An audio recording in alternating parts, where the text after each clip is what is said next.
দীর্ঘ ৪১ বছর পরে এবারে এশিয়া কাপে মুখোমুখি হয়েছিল ভারত পাকিস্তান। খেলার পূর্ববর্তী সময় থেকেই ছিল নানা রকম জল্পনা কল্পনা।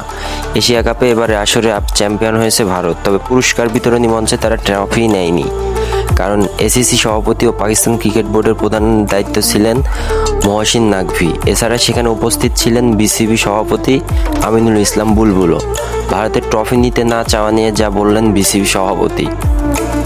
পরে গণমাধ্যমের সঙ্গে আলাপকালে বুলবুল বলেন, বোর্ডের আলোচনা চলছে এসিসির ও সেই মিটিংটা হয়তো কিছুক্ষণ পরেই শুরু হবে, সেখানে আমিও উপস্থিত থাকব।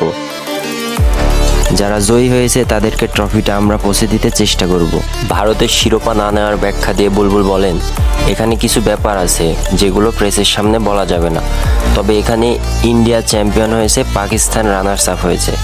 একটা দল তারা প্রেজেন্টেশন পার্টিতে আসতে একটু দেরি করছিল, পরবর্তীতে একটা আন্ডারস্ট্যান্ডিং হয়েছে, তারা হয়তো চ্যাম্পিয়ন ট্রফি নিতে চায়নি।